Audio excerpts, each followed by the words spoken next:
Dubai থেকে বাংলাদেশ যাওয়ার টিকিটের যে অবস্থা, মনে হয় না কোনো প্রবাসী এখন দেশে যাওয়ার সাহস করবে। কারণ একটা প্রবাসী বা যারা সাপ্লাই কোম্পানিতে আছে, এক একজনের সর্বোচ্চ বেতন হচ্ছে আপনার 1000 থেকে 1100 টাকা। 1100 টাকা স্যালারি হইলে বর্তমানে টিকিটের মূল্য হচ্ছে আপনার 2000 থেকে 2100 টাকা, যা আগে ছিল 1400 1500 এরকম।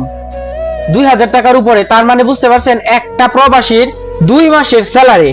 কথাটা হয়তো অনেক ছোট শোনা যায় যে 2 মাস, 12টা ঘন্টা 30 দিন কাজ করাকেই বলে 1 মাস। আর এরকম 60 দিনের কাজের টাকা আমাদের চলে যায়। আর কি বলবো, আমাদের তো ট্রান্সফার বিষয় বন্ধ, আমরা চাইলেও আমরা ভালো কোম্পানিতে যাইতে পারি না। আমাদের এই কোম্পানিতে 1000 টাকা বেতনে আমাদের কাজ করতে হবে। আর বিশেষ করে যারা দুবাই আছেন বা যারা মিডল ইস্টে যে কোনো কান্ট্রিতে আছেন, তারা তো জানেন সাপ্লাই কোম্পানির বিষয়গুলা। হয়তো ভালো একটা কোম্পানিতে থাকলে ওরা টিকেটের ফুল মানি দেয় বা টিকেটের খরচ মরচ দেয়, কিন্তু সাপ্লাই কোম্পানি যদি দেয়ও, মানে ভালো কোনো কোম্পানি থাকলে যদি দেয়ও, সর্বোচ্চ 800 থেকে 1000 টাকা দেয়। আর বাকিটা আমার নিজেরই ভরা লাগে। আর বেশিরভাগ কোম্পানি দেয় না, বেশিরভাগ সাপ্লাই কোম্পানি দেয় না। তারপরে আসার পরে যে আপনার 2 মাসের লিভ স্যালারি, ওইটাও দেয় না। এখন দেখেন আমরা কতটা ক্ষতিগ্রস্ত।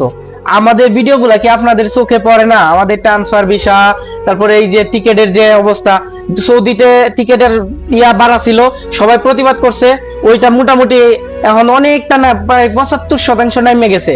আর আমাদের যে টিকেটের অবস্থা, এইগুলা কি আপনাদের কারো চোখে পড়ে না? এগুলা কি আপনারা দেখেন না? ভিডিওটা বেশি বেশি শেয়ার করেন, বেশি বেশি কমেন্ট করেন, যাতে ভিডিওটা সকলের কাছে পৌঁছায়। আসলে আমরা দুবাই প্রবাসীরা বড়ই অসহায়।